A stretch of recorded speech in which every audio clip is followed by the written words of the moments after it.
Well, good morning. Well, we're back. Oh, yes. And Max has got a special job we're going to start with. And what's that, Monk? We're going to put the pack-out racks on the front and back of the Suzuki 500 King Quad, like Daddy did on the video on Machinery Nation, but we're going to put them on there permanently. Yes, and now it's not a demo quad, which it was at the time for customers. We've now kept it for use around here. Well, we have for the time being anyway.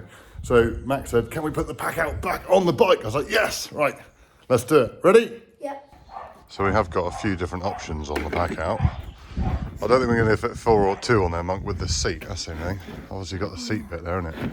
Definitely one of these on the front. But like you want to get your hand back to, because the seat comes off by there, so you want to get your hand through. Yeah, you will. So yeah, definitely one of those on the front, I think, dude. And then we'll see what it looks like on the back. Yes. Nice. We have got a bigger one as well. Yeah, we have. Right, grab the bigger one, then we'll have a look at that. Right, what do you think, Monk?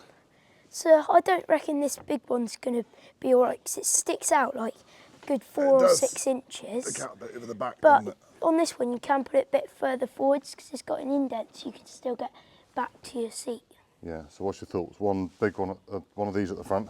Yeah, definitely one of them at the front. Yeah. But we've also got this one. Yeah.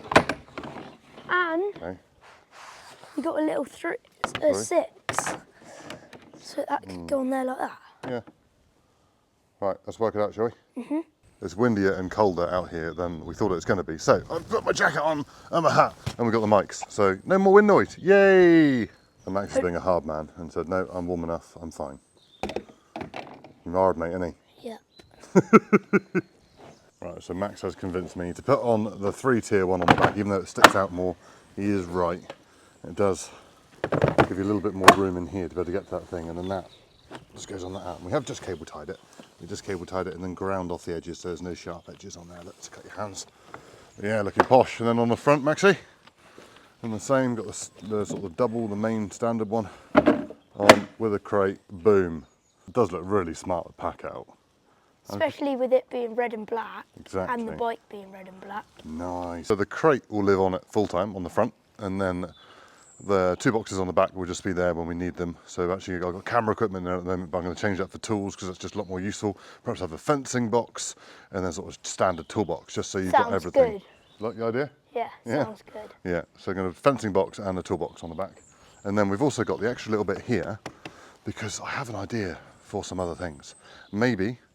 The first aid box. The first aid box, that'd be a good one. And another little side box. Or, cooler. Oh, the cooler. The cooler would be cool. Cooler would be cool. Right, should we get on the digger? Yeah. Let's go digging. The digger has been sat here for quite a while. At least a month, I reckon. Go on then, Maxie, see if she'll start. I don't reckon it will. Yeah, I thought so. Nothing? No. Ah. Right, Max is opening up the battery cover. And then I've got the Gulu jump pack. See if that'll start it. Right, so that's a jump pack all plugged in. Go on then, Maxie.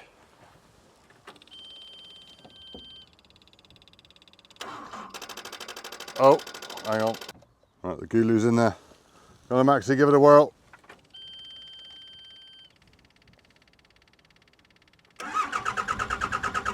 Oh, well, we've got power. Oh, messy. Hang on. All right, give it another whirl, dude. Come on. Well, I missed that, but she's running. Up and going. Sounding sweet. Good old Gulu. And we're off. Yeah, she's been there a minute or two, look. Grass has gone yellow. So today's job is scraping all this out in here because as you can see the water is waterlogging and we haven't had any rain for a couple of days, so you know it's gone down, but this was all completely flooded. But I thought, right, while there isn't too much water in here, we'd come in and just scrape out all of this, get rid of the tree so at least this shed is then usable or accessible, and clean up through here because it's literally like an ice rink down here as well. Very skiddy. So that's today's job.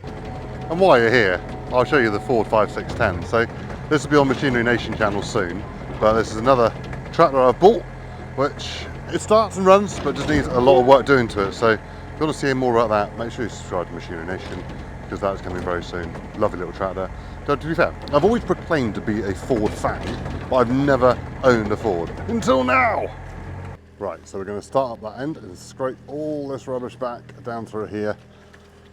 Get rid of this tree. Hopefully that just pulls out the concrete, but if not, I'll cut it off and we'll deal with that another day. So Max, going to do it without hopefully cracking the concrete? Hopefully, I'll just have to keep my revs down. Yeah, not too much banging on it, all right? It's quite a nice yard actually, of all of these panels all the way around the outside. And there's more here as well. So. Hello! Oh, hey man. So yeah, that's pretty neat that that's all the way around. And they're bridged in the corner to stop them falling apart with these metal straps. Is that what you've climbed up on the outside? Yeah. So when I done the farm tour video, I said about having the log pile in here, but I was worried about it might echo quite a bit, which I still agree with. So we're probably going to put the log pile out here, where this link box is. Log pile out here to be able to do it, so you won't get the echo, but still nice hard concrete to be able to do it. I've just been to go and get a tripod so we can time lapse it. Come down. Here's old Max with a shovel going all the way around the outside, look. Already. Didn't even ask him to do it.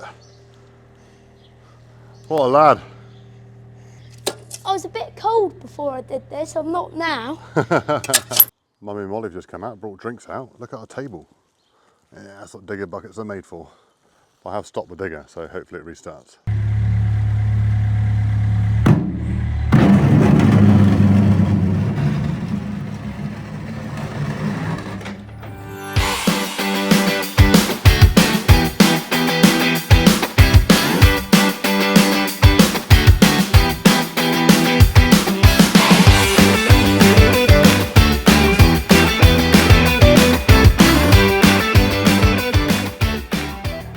So that is looking much better already. Max has done a cracking job. So in a minute we're going to get the Westerman scrape and scrape it all down through as well to make it look even better. It was very slippery, that's the only thing. But now we're going to try and pull out this tree. Let's see if the digger will pull out this tree. Ready, Maxie? Yeah. Go on then.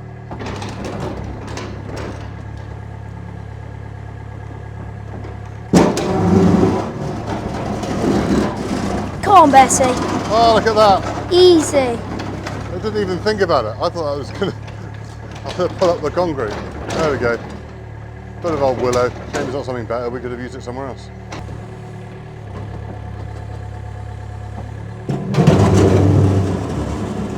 We wanted to scrape around the walls first because there's nothing worse than trying to get a little bit further with the digger and end up hitting the wall and cracking concrete and all that crap.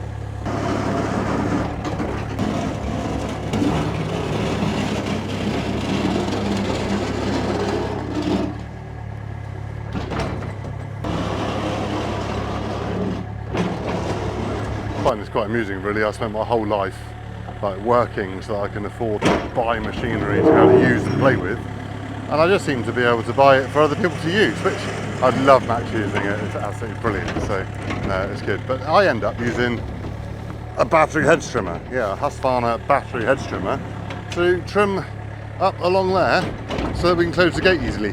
So yeah, there we go. I say there is loads of concrete on this property, which is great. You can't beat lots of concrete. But what they didn't think about when they laid the concrete is drainage. There's puddles and all the concrete goes the wrong way pretty much everywhere here, unless it's properly facing downhill. So as you see, it's puddling in the middle, so we're going to have to work out where we're going to put a drain there to be able to drain everything out through. Otherwise it's just going to happen again. So we're going to get the Western scraper now and scrape all of that out through, just so that we can see what we've got, where we got it, and just make it nice and tidy. And then later on we'll add more drainage. More drainage.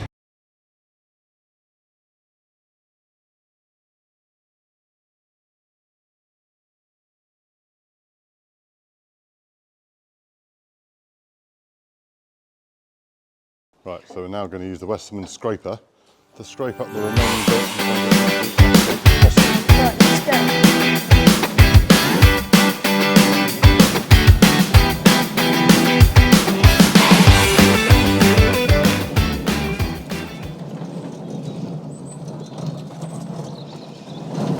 I don't know if you can see this on the camera.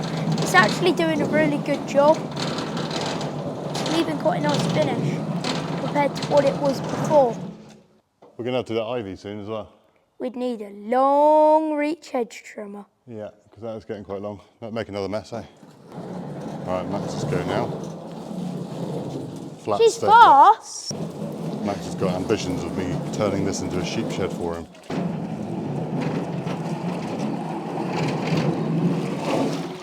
Right, let's get the corner bit. Oh! Oh, you crashed.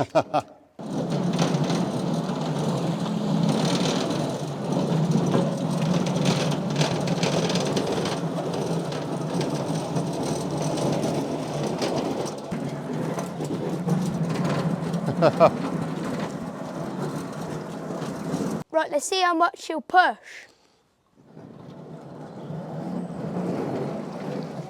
No issues. Easy. So that is looking mint. Well happy with that.